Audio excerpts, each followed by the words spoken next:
히브리서 10장 1절부터 우리 18절까지의 말씀을 제가 봉독하도록 하겠습니다. 제가 봉독할 때 여러분 눈으로 같이 한번 마음으로 읽어주시기 바랍니다. 율법은 장차 올 좋은 일의 그림자일 뿐이요 참 형상이 아니므로 해마다 늘 드리는 같은 제사로는 나아오는 자들을 언제나 온전하게 할 수 없느니라.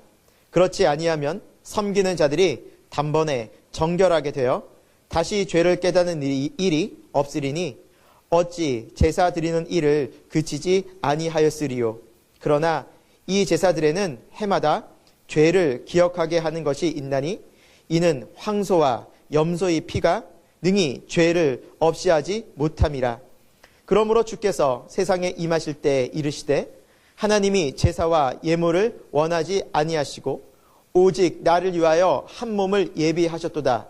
번제와 속죄제는 기뻐하지 아니하시나니 이에 내가 말하기를 하나님이여 보시옵소서.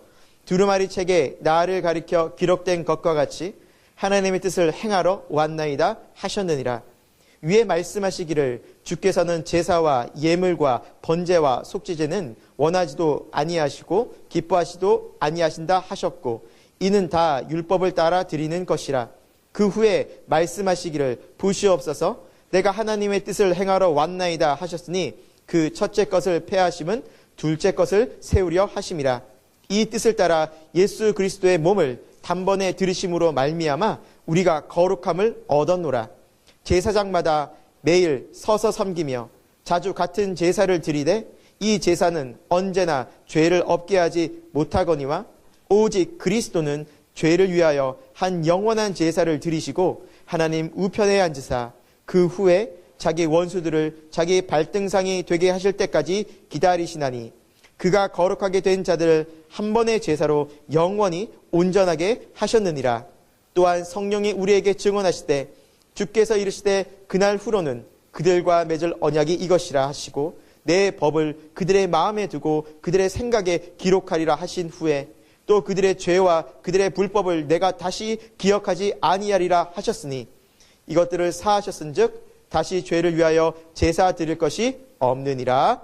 아멘. 네, 오늘 말씀이 좀 길었죠. 오늘 히브리서 10장 1절부터 우리 18절의 말씀을 여러분과 함께 나눌 텐데 오늘 죄와 은혜 이제 두 번째 시간으로 함께 말씀을 나누려고 합니다. 지난 한 주간 여러분 단연 이슈는 전 이 문제였다고 생각합니다. 미세먼지. 참 힘드셨죠? 온 나라가 가득 미세먼지에 잠겨서 정말 어디 하나 나갈 수 없을 정도로 모든 대한민국 구석구석이 저 동해 바다까지도 청정해역이라는 그 지역까지도 심지어 제주도까지도 미세먼지가 뿌옇게 껴서 대한민국 전 미세먼지의 감옥에 갇힌 것 같은 느낌을 받았습니다. 근데 안타까운 것은 어린이들이더라고요. 어린이들. 그러니까 한참 자랄 아이들이 폐가 자라고 또 신체가 자랄 그 아이들의 그 몸속에 그 미세먼지가 들어가면 너무나 안 좋은 영향이 가게 되는데 이 아이들이 마스크를 끼고 또 등굣길에 오르면서 참 어떤 한 학부모의 인터뷰가 나왔는데 이 어머니가 처음 이 아이 자녀를 1학년 신입생으로 보내는데 차마 발길이 떨어지지 않더래요. 왜냐하면 학교에는 공기청정기가 없었던 겁니다. 근데 실내 공기가 학교의 실내 공기가 100 마이크로그램 그러니까 미세먼지의 매우 나쁨인 거죠. 그러니까 그 아이를 보내고 오는데 엄마의 마음이 차마 발걸음이 떨어지지 않아서 너무 안타깝다고 한 인터뷰를 제가 본 기억이 납니다. 그만큼 미세먼지가 굉장히 우리 삶 속에서 안 좋은 영향력으로 또 이 미세먼지 때문에 많은 사람이 우울하고 답답하고 아무런 일 할 수 없는 무기력감을 느끼는 그런 상태였는데 그렇다고 실내는 안전하냐? 실내도 안전하지 않다고 합니다. 그래서 한 해 동안 미세먼지를 포함한 이 공기 오염으로 한 해 사망자가 700만 명이라고 합니다. 전 세계. 한 해. 이 문제로, 먼지 문제로. 그런데 실내 환경, 그러니까 실내에서 나쁜 먼지들, 예를 들면 조리 과정에서 나오는 나쁜 먼지들, 실내에 있었던 가구나 페인트나 그런 데서 나오는 나쁜 먼지들 때문에 죽은 사람이 430만 명. 엄청나죠.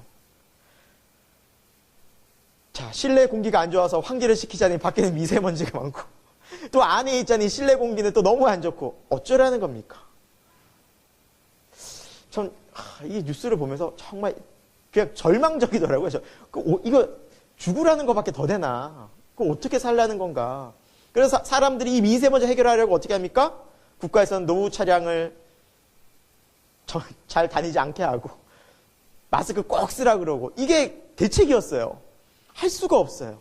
그때 우리가 정말 소망하는 게 하나 있었어요. 뭐였습니까? 바람이었어요. 바람아 불어다오. 바람아 불어다오. 정말 감사하게 지난주 목요일 날 이 바람이 불었어요.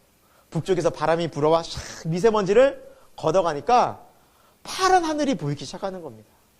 너무너무 이 파란 하늘을 보는 순간 막 감격스럽고 이 공기를 딱 마시는 너무너무 기쁘고 바로 환기시키고 제가 지금도 기억하는 게 예은이를 그때 유치원에 데려다 주면서 예은이가 창문을 그 안에 자동차 창문을 열면서 햇빛을 받으면서 애가 입을 벌리고 있는 거예요. 그래서 너 뭐하냐? 그러니까 비타민 D를 먹고 있대요. 선생님이 20분을 먹어야 된대요. 밖에서. 그래서 아 그래? 알았어 하고 그냥 쭉 갔는데 애가 그 모습을 또 하는 거 보니까 참 이렇게 햇빛과 공기와 우리가 이 기본적인 상황들을 누릴 수 있는 것들을 누리는 것이 얼마나 감사한 것인가, 얼마나 기쁜 것인가, 이 햇빛이 얼마나 소중한 것인가, 이 답답한 이 지옥 같은 어떻게 보면 미세먼지 속에서 우울하고 답답하고 밖을 나갈 수 없는 이 안타까움 속에 바람이 샥 부니까 다 사라지고. 저는 설교를 준비하면서 그 생각이 드는 거예요. 죄와 은혜. 미세먼지처럼 우리는 이 죄의 감옥에 갇힌 것 같아요. 집에 있어도 죄, 밖에 있어도 죄. 사람들 만나도 우리 마음에 늘 미움, 불안, 시기, 악함이 늘 가득한 이 죄성을 어디 가든지 우리가 이걸 늘 갖고 살겠지만 성령의 바람이 불 때, 십자가의 은혜의 바람이 불 때, 하나님의 사랑의 은혜의 그 단비가 내릴 때 이 미세먼지가 깨끗이 사라지듯이 정말 이게 우리의 죄들이 사라지게 되는 그런 바람과 그런 빛 속에서 정말 이 미세먼지가 사라지는 우리 죄도 깨끗하게 사라지는, 그래서 이 죄를 용서함 받은 그 은혜의 기쁨, 그 감격이 십자가의 은혜 속에서 회복되어질 텐데, 와, 우리 삶 속에서도 그랬으면 참 좋겠다라는 마음이 다시 한번 이 설교를 준비하면서 가지게 되었습니다. 오늘 이 시간, 우리 예배 시간에 오늘 주일을 통해서 이 성령의 바람이 우리 삶 가운데 불었으면 좋겠습니다. 십자가의 은혜의 단비가 우리 삶 속에 내렸으면 좋겠습니다. 여러분, 답답한 문제들, 사실은 우리가 하나님과의 막혔던 담들, 우리 인생에 풀리지 않는 많은 문제들이, 그 답답함들이 주의 은혜 속에서 회복되는 놀라운 은총이 이 시간 가운데 있기를 우리 소망합니다. 오늘 말씀은 히브리서의 말씀이지만 이 말씀의 많은 내용들은 레위기, 구약 레위기를 바탕으로 하고 있습니다. 그래서 율법, 제사 속에서 나타난 십자가의 은혜를 우리가 좀 살펴보려고 합니다. 그래서 구약과 오늘 신약에 나타난 예수 그리스도의 모습을 우리 한번 죄와 은혜라는 주제를 가지고 말씀을 나눠보겠습니다. 첫 번째 우리가 살펴볼 것은 구약의 제사는 그림자의 은혜라는 것입니다. 오늘 말씀 우리 1절부터 한번 4절까지를 여러분이 한번 천천히 우리 모든 성도들이 같이 한번 읽어보도록 하겠습니다. 읽겠습니다. 율법은 장차 올 좋은 일의 그림자일 뿐이요 참 형상이 아니므로 해마다 늘 드리는 같은 제사로는 나오는 자들을 언제나 온전하게 할 수 없느니라. 단번에 정결하게 되어 다시 죄를 깨닫는 일이 없으리니 쓰리요. 그러나 이제 제사들에는 해마다 죄를 기억하게 하는 것이 있나니 이는 황소와 염소의 피가 능히 죄를 없이 하지 못함이라. 아멘. 네, 오늘 이렇게 본문 말씀은 율법은 장차 올 일의 그림자다라는 말씀이 나오죠. 여러분, 그림자가 있다면 뭐가 있다는 얘기일까요? 실체가 있다는 거죠. 예. 그림자가 구약의 율법이라면 실체는 무엇일까요? 율법의 실체, 말씀의 실체는 주 예수 그리스도라는 거예요. 그러니까 이 구약의 모든 율법과 모든 선지자들은 장차 올 주 예수 그리스도를 미리 알려주고 있는 거예요. 그러니까 그걸 통해서 구약의 내용을 통해서 우리는 십자가의 예수 그리스도의 모습을 발견할 수 있다라는 말씀입니다. 자, 구약에서 강조하는 것은 율법입니다. 그런데 이 율법에서 하나님께서는 제사에 대해서 자세히 말씀해 주셨어요. 그 내용이 레위기에 나와요. 그래서 레위기는 사실은 좀 의미 있는 내용들이 많은데 이 의미를 알지 못하고 보면 참 수면제가 됩니다. 예.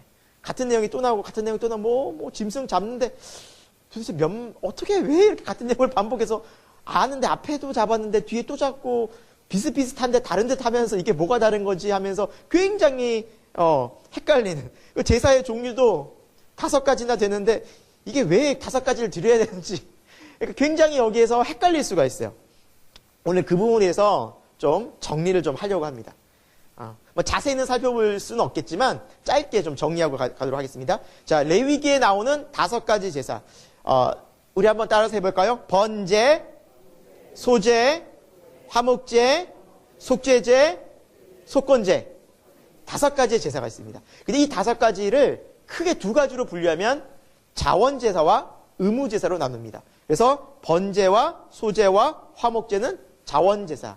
자원제사라는 게 어떤 의미일까요? 그러니까 자원해서 드리는 거예요. 그러니까 드리고 싶을 때, 내가 마음에 감동이 오고 정말 이 하나님 앞에 드리고 싶을 때 자원제사로 번제와 소제와 화목제를 드렸습니다. 다음 속죄제와 속건제는 의무제사. 의무제사는 무엇입니까? 우리 납세의 의무, 국방의 의무처럼 무조건 해야 되는 것들입니다. 이건 하지 않으면 안 됩니다. 그래서 죄를 지었을 경우에 무조건 이 죄에 대한 속죄제와 속건제를 의무적으로 드려야만 했습니다. 그래서 크게 제사는 자원제와 의무제로 나누어지는데 자원제의 첫 번째인 번제에 대해서 좀 살펴보겠습니다. 레위기 1장에 나오는 이 번제는 소나 양이나 염소나 새를 드릴 수 있었습니다. 종류가 다양했죠.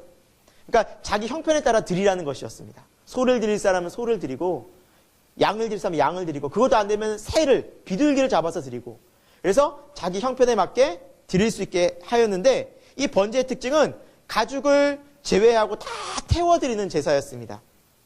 그래서 전적으로 하나님 앞에 드린다. 감사와 헌신의 표시가 바로 이 번제 제사의 특징입니다. 대신 비둘기는 껍질은 안 벗겼, 그건 하지 않았어요. 가지고. 왜냐하면 비둘기는 그냥 바로 드렸습니다. 워낙 작은 새라서. 근데 여러분, 솔로몬이 드리는 제사가 어떤 제사였습니까? 일천 번제. 번제가 이 제물을 드릴 때 번제 드리는 사람이 제물을 직접 잡았습니다. 그러니까 양을 드리거나 소를 드릴 때 그 제물을 드리는 사람이 직접 그 제물에 목을 베고 그 제물에 가죽을 벗기고 하면서 제물을 직접 잡아 드렸어요. 자, 저는 사실 그런 적이 없어요. 솔직히 집에서 닭을 이렇게 갖고 와서 이렇게 삼계탕이나 끓여본 집에서 막 이렇게 내장이나 다 하잖아요. 혹시 그거 해보신 분들 계세요? 저는 남자지만 못했거든요. 참 어렵더라고요. 그래서 손질된 닭을 이렇게 하면 모를까 그냥 이게 내장 있는 닭을 이렇게 하는 게 막 비위가 막 이렇게 상하더라고요. 근데 닭도 그런데 여러분 소나 큰 짐승 양이나 이런 것들을 내장을 꺼내고 이거를 이렇게 하고 불의한 것들을 정결하게 하면서 이걸 다 태워드리는 이 동물을 잡는 제사가 피를 다 빼고 이게 쉬울까요? 어려울까요? 굉장히 어렵습니다. 솔로몬이 소를 1000마리 드는 1000번제는 왜 하나님이 감동받으셨냐면 그 소를 일일이 잡은 거예요. 1000마리를. 그러니까 절대 가벼운 제사가 아니에요. 그러니까 종들을 시켜서 신하들을 시켜서 1000마리를 드린 게 아니에요. 자기가 번제를 제물을 한 마리 한 마리 드린 거예요. 그게 1000마리예요, 무려. 이 돈도 돈이었지만 양도 양이었지만 정성이 이루 말할 수 없는 거예요. 소가 가만히나 있으니까 자기 죽는 거 아는데. 그러니까 발부둥 치고 움직이는 그 소를 자꾸 죽이고 하면서 하나님께 감사의 온 헌신의 제사를 한 마리일 때도 엄청난 시간과 에너지와 소모가 되는데 그렇게 하나님을 예배한 것이 솔로몬의 일천번제였다는. 그러니까 하나님이 그 정성을 너무 기쁘게 받으셨던 거예요. 사랑하는 여러분, 이것이 예배라는 거죠. 예배는 온 마음을 다하고 정성을 다하고 힘을 다하고 생명 다하여 예배할 때 하나님 이 예배를 휘명하신다는 거죠. 하나님의 마음을 감동시키는 예배자가 될 수 있길 소망합니다. 이 정성이 들어간 예배를 하나님이 얼마나 기뻐하시죠. 그러니까 솔로몬에게 네가 원하는 게 뭐야? 라고 말씀하시죠. 이것이 이제 번제의 특징이고요. 두 번째는 소제라는 제사가 있었습니다. 이 소제는 고운 밀가루와 기름과 향유로 드리는 곡물 제사라고 생각하시면 됩니다. 그런데 왜 하나님께서 이런 곡물로 제사를 드리게 하셨느냐? 가난한 사람들이 있었다는 거예요. 가난한 사람. 그러니까 감사를 표현하고 싶어도 이런 거 동물 하나 제대로 드리지 못할 때 하나님께서는 가난한 자들을 위해서 그러면 밀가루는 빻을 수 있잖아요. 그 밀가루 빻는 정성을 드리라는 거죠. 그래서 그걸 가지고 감사제로 드리고 심지어 이 소제는 속죄제. 그러니까 자신이 범죄했을 때 짐승을 잡아 못 드리는 사람들에 위해서도 이거로도 속죄제를 드릴 수 있었어요. 그러니까 가난한 사람들은.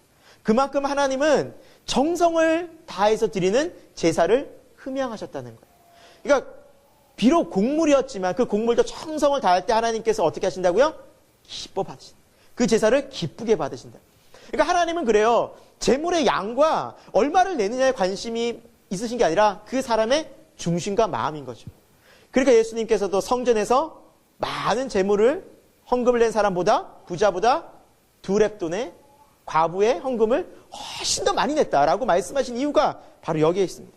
정성을 다하는 제사, 최선을 다하는 제사. 그래서 고운 가루로 이렇게 밀가루를 하면서 하나님 앞에 드릴 것을 미리 준비하는 거예요. 여러분, 예배가 그런 거라는 거예요. 하나님 앞에 나올 때 우리가 어떤 마음으로 나오시냐는 거예요. 준비되어 있지 않으면 도대체 제사를 드릴 수가 없어요. 사실은 이거 준비하려면 아침 일찍부터 나오든 빠든지 아니면 밤늦게 정성을 들여야 돼요. 그렇게 예배를 드렸다는 거예요. 적용해 보면 우리 주일 예배를 우리가 드릴 때 어떻게 드리냐는 것이 굉장히 중요해요. 이렇게 정성을 다하고 생각하고 기도로 준비한 예배는 차원이 다를 수밖에 없는 거예요. 내 마음의 자세가 마음의 준비가 다를 수밖에 없다라는 것이죠. 세 번째 예배 제사는 화목제가 있습니다. 화목제. 화목제는 이웃과 교제하고 감사드리기 위한 제사입니다. 그러니까 번제가 하나님께 감사하는 거라면 이 화목제는 이웃에게 감사의 그 제물을 나누면서 친교할 수 있는 그러한 제사가 화목제사입니다. 그러니까 하나님께만 예배드리는 것을 하나님이 기뻐하시는 게 아니라는 거예요. 이웃과의 교제도 굉장히 중요하다. 소고기 얼마나 비쌉니까? 그 소고기 다 자기가 돈 내가지고 소 한 마리 잡아가지고 나눠준다? 쉽지 않습니다. 몇백만 원 들어가거든요. 근데 한 마리만 잡았을까요, 보통? 마을 사람들이 먹으려면 몇 마리 잡았을까요? 근데 그걸 막 나누는 거예요. 나누는 거예요. 그러니까 하나님은 이렇게 나누어주는 함께 기쁨을 나누고 그 사람들에게 서로 채워주고 나누는 것을 기뻐하시는 하나님이세요. 그래서 예배를 드릴 때 주일 예배만 딱 드리고 가시는 것은 교제가 없는 예배는 하나님께서 정말 받으시는 제사가 아니라는 거예요. 그러니까 이 교제까지도 나가야 돼요. 성도의 교제, 성도의 친밀한 교제를 통해서 하나님이 기뻐 받으시는 제사가 온전히 드려질 수 있다는 것이죠. 여러분들에게도 이런 축복의 은혜가 있길 소망합니다. 나눌 수 있는 은혜, 나눠줄 수 있는 은총이 있길 소망하고요. 네 번째 제사는 속죄제가 있었습니다. 속죄제. 속죄제는 주로 계명을 하나님의 율법을 부지중이나 무의식적으로 지은 죄를 하나님 앞에 깨닫게 되었을 때, 아, 내가 죄를 지었구나. 이거 모르고 지은 죄지만 하나님의 분명히 죄구나라고 깨달았을 때 그 죄에 대한 속죄하는 마음으로 동물을 잡아드렸습니다. 소나 양이나 아까 전에 말씀드렸듯이 청편에는 비둘기 아니면 곡식 가루라도 꼭 하나님 앞에 이걸 대신해서 드렸습니다. 그런데 동물을 잡아 드릴 경우에는 반드시 안수를 했습니다. 왜 안수를 했겠습니까? 이 동물에게 자기의 죄가 전가된다는 의미로 안수한 것입니다. 그리고 동물이 죽습니다. 누구 대신 죽겠습니까? 내 대신 죽는 거예요. 이 동물이 피를 흘리는데 내 대신 죽는 거예요, 지금. 그러니까 내 죄를 고백하고 안수를 하고 그러면서 이 동물을 잡아 죽이면서 동물의 죽음 속에서 내가 내 죄 때문에 얘가 죽는구나. 이 동물이 죽는구나라고 안타까운 마음으로 하나님 용서해 주세요라는 기도하는 마음으로 그 동물을 잡는 거예요. 그러니까 하나님께서는 이 죄에 대한 심판을, 죄에 대한 이 결과를 엄중하게 물으신 거예요. 왜? 자기 때문에 누군가 피를 흘리는데 그 동물이에요. 집에서 기르는 양이든 염소든 그래서 1년 된 순양. 그래서 가장 귀한 것을 드리라는 거예요. 그러니까 가장 가치 있는 것을 잡을 때 자기 마음도 되게 속상할 때 하겠죠. 그러면서 그걸 잡으면서 죽이면서 내 죄를 대신해서 죽는 이 짐승의 울부짖음 속에서 내가 이러지 말아야지 하면서 회개하는 마음으로 제사를 드리는 게 바로 속죄제였다는 것입니다. 그리고 제사장은 이 죄를 제물을 다 드리고 하나님 앞에 바치면서 선포를 합니다. 당신의 죄가 하나님의 은혜로 용서함 받았습니다. 그리고 죄 사함의 기쁨을 안고 이제 돌아오게 되는 제사가 바로 속죄제라는 것입니다. 그리고 속건제가 있습니다. 조금 비슷한 것 같지만 의미적으로 좀 다른 게 이 제사는 상대방의 물건에 상해를 입히거나 물건을 도둑질하거나 아니면 하나님의 성전에 대한 그런 성물에 대해서 죄를 지었을 때 물건에 대한 제사가 잘못에 대한 제사가 바로 속건제입니다. 이 제사의 특징은 이 죄를 지으면 상대방에게 피해 입힌 것에 5분의 1을 더해서 갚아야 됩니다. 예를 들어서 상대방이 양 한 마리의 피해를 줬잖아요. 그럼 양 한 마리 플러스 5분의 1을 더해서 갚아야만 했습니다. 이게 속건제의 특징이었습니다. 하나님의 성물에 대한 성전에 대해서 뭔가 잘못을 하게 되면 물건에 훼손을 입히거나 뭔가 잘못을 하게 되면 내가 거기에 5분의 1을 더해서 드렸습니다. 예를 들면 이런 겁니다. 구약에 11조를 드렸잖아요. 그 11조를 내가 모르진 않았겠죠. 이 11조를 안 드렸어요. 몰래 다른 데로 이렇게 했어요. 근데 그 죄가 들통이 나거나 아니면 하나님이 크게 이 말씀을 하신 것을 깨닫게 됐어요. 그러면 어떻게 드립니까? 원래 11조를 드리고 5분의 1을 더해 드린 거예요. 5분의 1. 그게 하나님의 말씀이었어요. 그래서 이 속건제는 꼭 양이나 염소로만 드리라고 했어요. 양이나 염소로만. 반드시 이 두 동물로만 드리라라는 원칙이 있었어요. 여기도 마찬가지예요. 이 동물을 드릴 때 뭘 했겠어요? 안수하는 거예요. 하나님 죄송합니다. 나의 죄 때문에 이 동물이 대신 죽습니다. 하나님 나를 용서해 주세요. 하면서 동물을 잡는 거예요. 그러니까 그 동물의 또 피와 그 제사 속에서 내 죄가 용서함 받고 다 태워지는 그 속에서 내 죄를 깨끗이 태우시는 하나님의 은혜를 또 느끼면서 돌아가게 됐다라는 것이죠. 하나님 이렇게 제사를 드리라고 하신 가장 큰 이유가 무엇일까요? 그것은 죄의 용서와 회복입니다. 관계 회복입니다. 그러니까 하나님께서 이렇게 여러 제사들을 말씀하신 이유는 뭐냐면 그런 제사를 통해서 나와 회복하자는 거예요.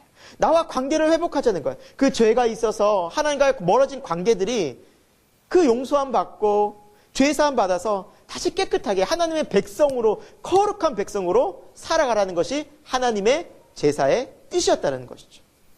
이익과의 관계가 허물어지고 하나님과의 관계가 벽이 허물어져서 온전한 관계 회복이 바로 제사의 중요한 원리였다는 것이죠. 그런데 하나님께서는 이 제사를 드릴 때 반드시 동물을 잡으라고 하셨는데 왜 그렇게 피를 흘리라고 하셨을까요? 여러분 우리가 이 제사를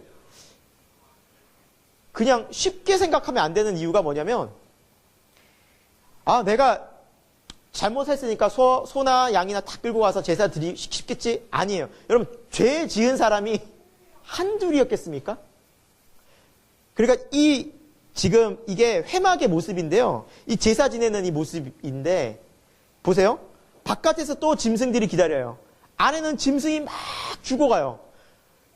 그러니까 죄 지은 사람들이 줄 서서 기다리는 거예요. 여기서. 이게 제사 지내는 게 결코 가볍지도 않고 쉽지도 않았어요. 그런데 이거는 반드시 해야 돼요. 왜? 하나님이 이 죄를 갖고 있어서는 절대 하나님과 관계 회복이 안 되기 때문에 너희가 귀찮아도 너희가 힘들어도 너희가 아무리 번거로워도 반드시 제사를 드려라. 그러지 않고 나를 만날 수 없다. 그러니까 그 죄의 무거움을 안고 죄인인 그 살아가는 거예요.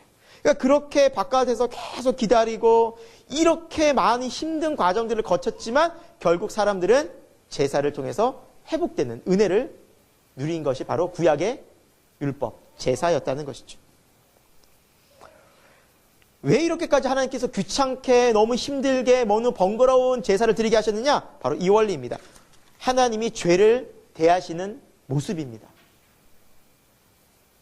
왜 그러냐? 레위기 17장 11절에 이런 말씀이 있어요. 우리 같이 한번 천천히 읽어보겠습니다.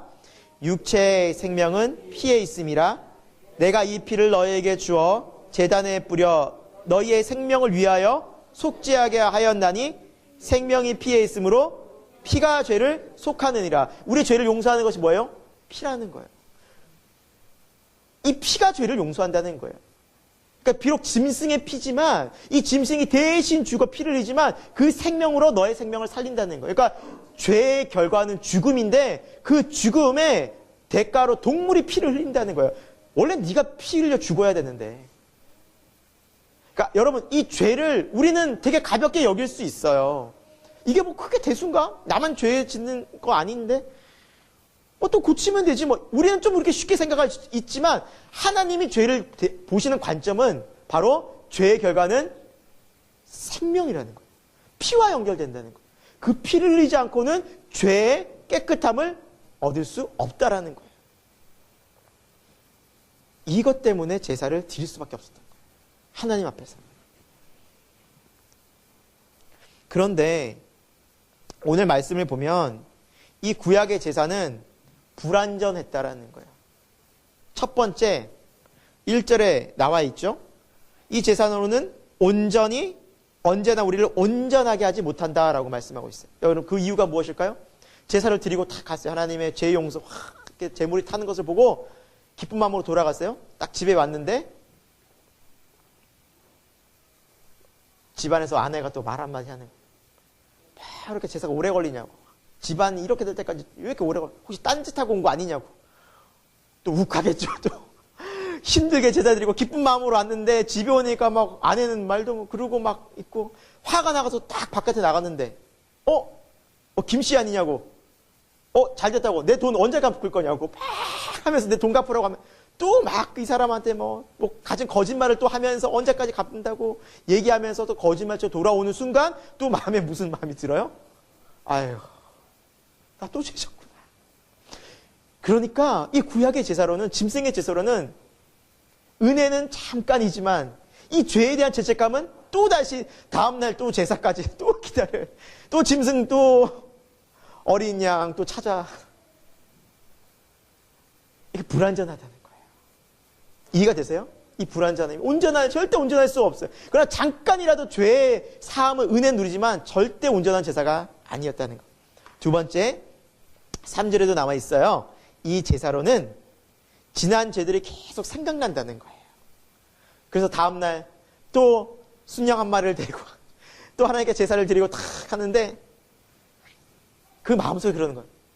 네 어제도 또 왔잖아. 어제 오고 또 오네. 내 마음속에. 우리 인간은 죄책감이 늘 사라지지 않잖아요. 그러니까 이 죄책감이 또 드는 거예요. 맞아. 내가 지금 몇 번째야. 해도 끝도 없네. 내 안에서 끊임없이 솟아나오는 그 죄책감이 뭐예요? 나를 또 괴롭히는 거예요. 그러니까 이 짐승의 피로는 도저히 이 죄가 용서함 받고 깨끗하게 되고 온전해지고 잊혀지지도 않는 불완전한 제사를 드렸다는 거예요. 구약의 제사가.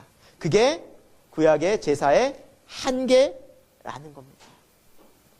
자, 오늘 히브리서는 그 말씀을 하고 있는 거예요.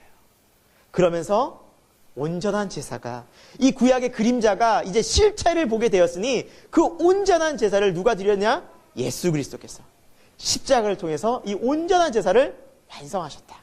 그것이 바로 히브리서가 말씀하고 있는 너무나 놀라운 은혜라는 거예요. 오늘 그 부분을 좀 살펴보겠습니다. 오늘 9절에도 보면 이런 말씀이 있어요. 우리 한번 9절 말씀 한번 읽어볼까요? 제가 이제 따로 뽑아놓진 않았는데 9절에 보면 한번 같이 읽겠습니다. 9절 읽겠습니다. 그 후에 말씀하시기를 보시옵소서 내가 하나님의 뜻을 행하러 왔나이다 하셨으니 그 첫째 것을 폐하심은 둘째 것을 세우려 하심이라. 첫째 것이 무엇이겠습니까? 첫째 것을 폐하신다는 게 이 첫째 것이 무엇이겠습니까? 제사예요. 구약의 제사예요. 그리고 둘째 것을 세운다는 것이 무엇일까요? 십자가예요. 이게 구약의 그림자를 이제 사라지게 하고 온전한 실체인, 온전한 죄사함인, 온전한 용서인, 온전한 은혜인 이 십자가의 은혜를 내가 보여주러 왔다라는 게 예수님의 이 땅에 오신 목적이라는 거예요.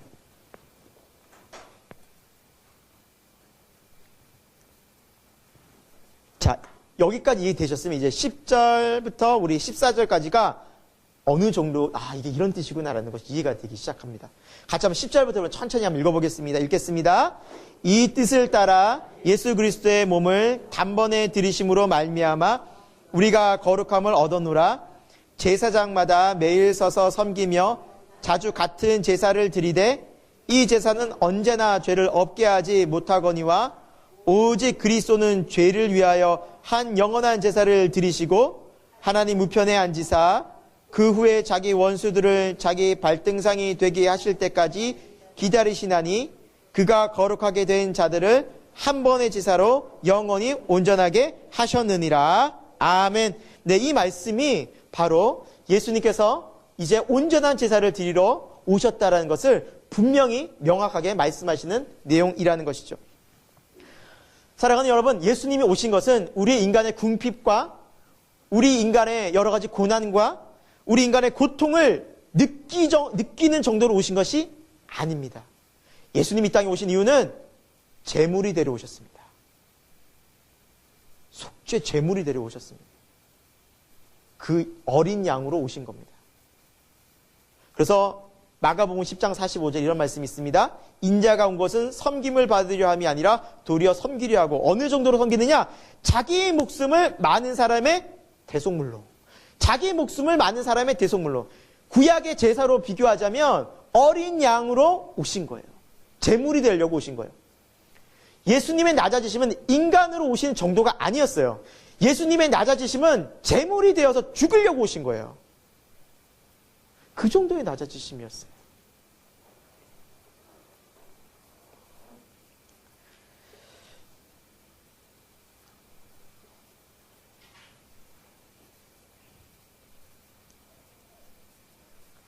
그리고 예수님은 제물 되실 뿐만 아니라 어떤 분으로 오셨냐? 제사장, 대제사장으로 오셨어요. 제사를 드릴 때마다 제사장이 바뀌고 심지어 율법에서는 제사장들이 자기 죄 때문에 자기가 또 제사를 드리고 다른 사람의 제사를 드려야만 했어요. 왜? 자기 죄도 있기 때문에 제사장도 자기 죄를 위해서 드려야만 하는, 제사를 드려야만 하는 불완전한 제사장이었어요. 그러나 예수님은 자기 죄가 없으세요. 의인이 온전히 죄가 없으신 의로우신 분이세요. 그러니까 이 대제사장 대신 예수님께서 영원한 제사를 우리를 위해서 드리기 하기 위해서 그분이 오신 거예요. 이 두 가지가 예수님이 오신 중요한 이유라고 히브리서는 말씀하고 있다는 거예요. 여러분, 예수님께서 누구의 죄를 대신해서 죽으셨습니까? 우리의 죄라 그러죠. 나의 죄죠. 나의 모든 죄를 속하기 위해서 속죄 제물이 되셨는데, 아까 전에도 우리가 말씀드렸다시피 속죄 제물, 양을 드릴 때 그 양을 누가 잡았어요, 여러분? 양을 누가 잡았습니까? 아닙니다. 자기가 잡았습니다. 자기 죄 때문에 죽으니까 자기가 잡았습니다. 자기가 그 양에게 머리 안수하고 자기가 그 양을 어떻게 했어요? 예수님이 우리 죄 때문에 제물이 되셨어요. 그 십자가에서 예수님이 죽으셔야 돼요. 그럼 그 주님을 누가 죽이는 거예요, 지금? 유대인들이 죽였어요? 제사를 잘 생각해 보세요. 그 누가 죽인 게 돼요? 내가 죽인 게 돼요. 십자가에서 못 박혀 죽은 예수님은 유대인들이 죽인 게 아니에요. 예수님은 유대인들 때문에 죽으실 분이 아니에요. 못 죽여요. 유대인들이 감히 어떻게 죽여요? 내가 죽인 거예요. 이게 속죄제의 의미예요. 내 죄를 전가하고 내가 그 재물을 잡듯이 예수님을 내가 죽인 거예요. 십자가 내가 못 박은 거예요. 그게 구약의 제사였습니다. 그러니까 나 같은 죄인 살리기 위해 죽은 그 은혜가 생각해보면 너무나 엄청난 거예요. 왜 나를 위해 죽으셨을까? 그리고 내가 주님을 죽였는데 내가 이런 나 같은 자를 위해서 왜 주님이 그렇게 희생하셨나? 왜 그래요? 이 제사를 통해서 뭐 하시려고? 하나님과 화목해 하시려고.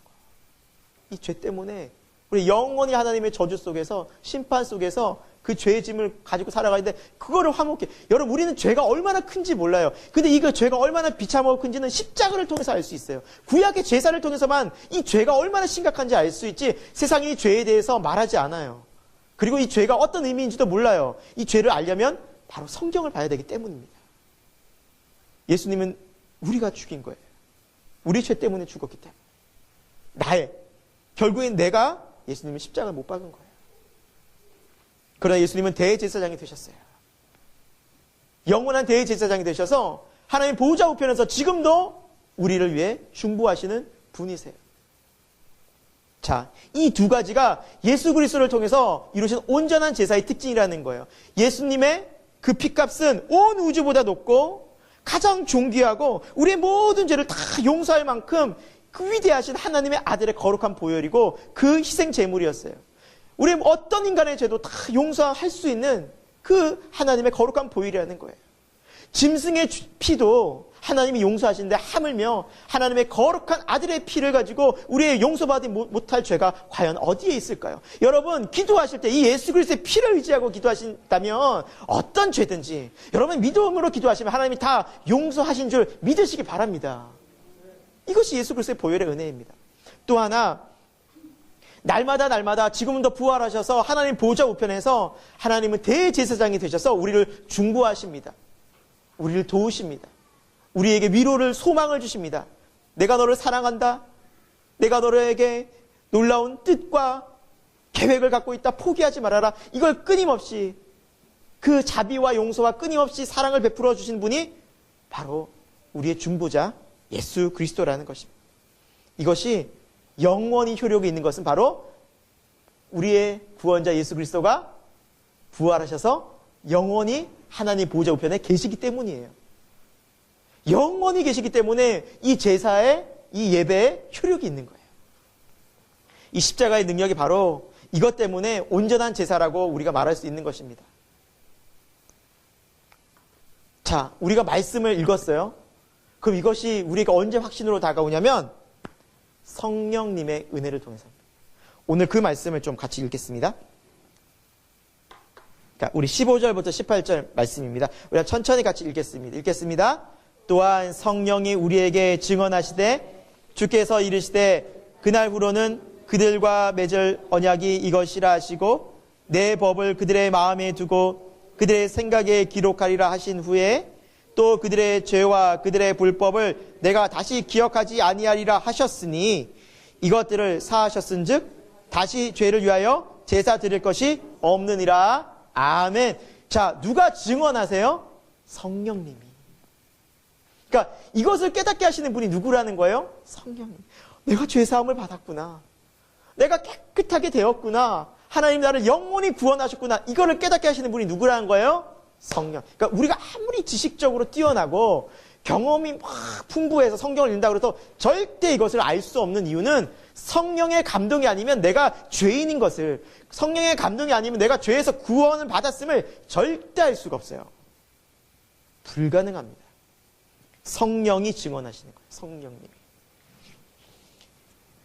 자, 그런데 성령님이 이 증언이 뭐냐면 이 죄의 용서, 우리를 깨끗하게 하시고 영원히 우리를 하나님의 그 영광스러운 자녀로 이렇게 자유와 기쁨과 감사로 이 천국을 소망하면서 살아가게 하시겠다는 약속을 어디에 두게 하신다는 겁니까? 오늘 말씀해 보니까 16절 중간에 보니까 그들의 마음에 두고 그들의 생각에 기록하겠다라는 거예요.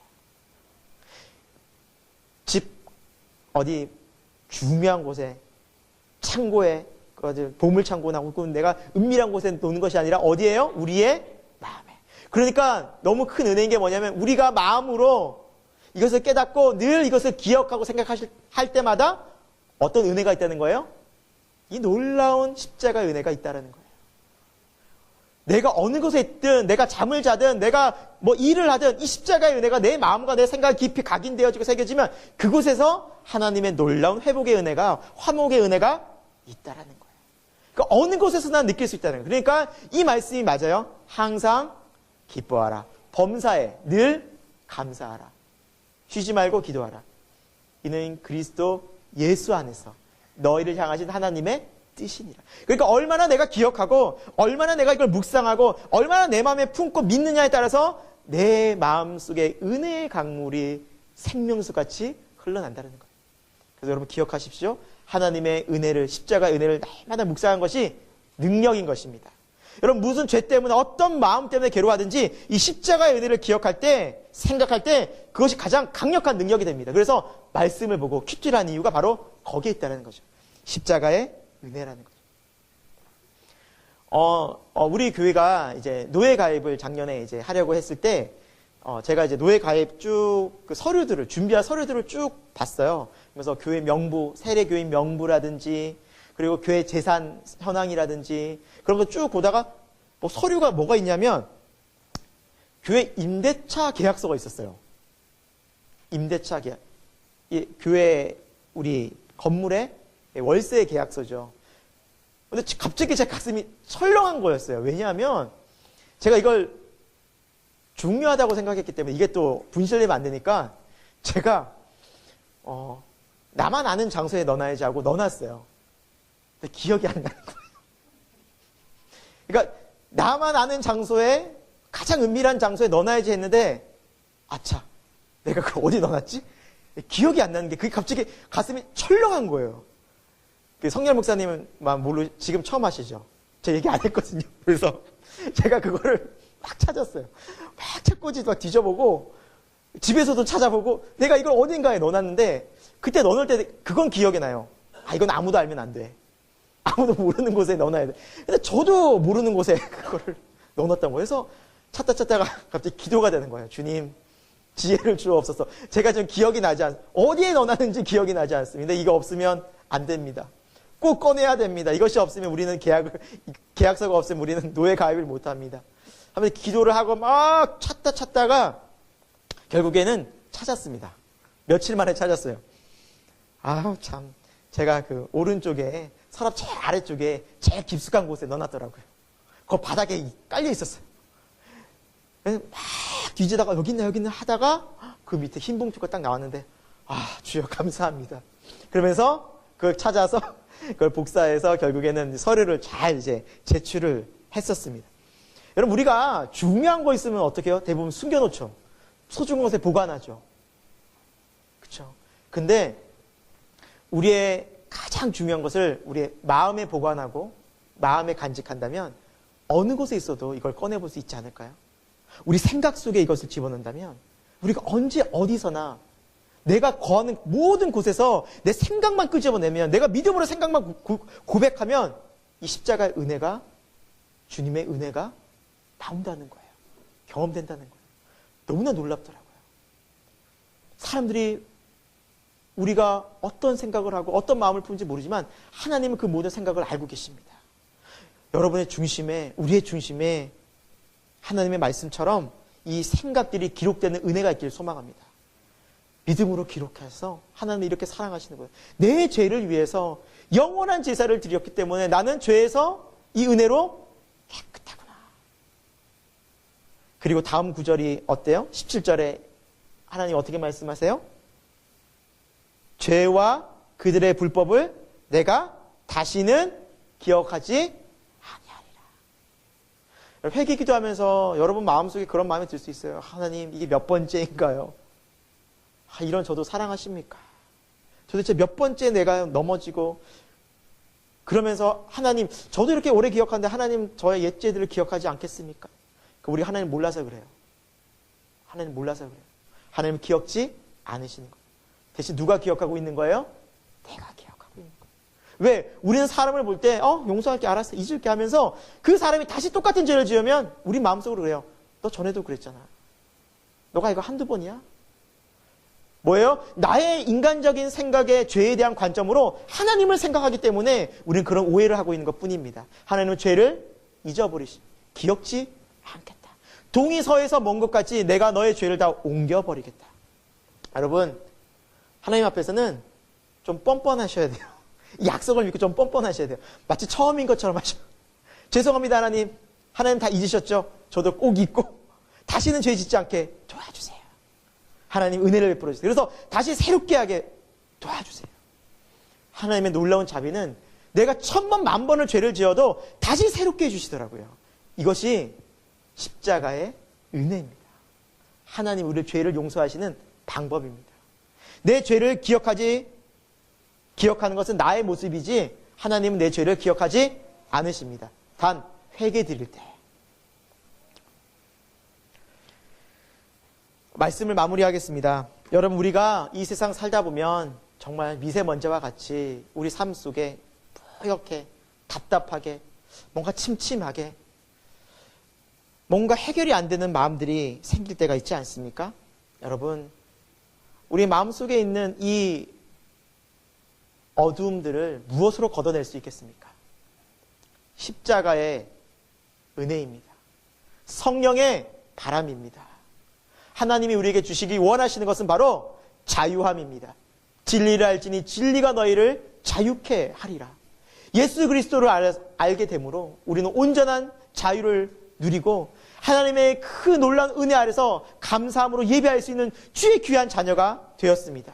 이 십자가의 은혜 여러분 마음속에 다시 한번 새기시고 이 사순절 기간이 다시 한번 그 은혜 속에서 감사를 회복하고 감격을 회복하고 주님과의 깊은 교제를 회복하여서 여러분 삶 속에 세상이 줄 수 없는 알 수 없는 참 평안이 임하기를 소망합니다.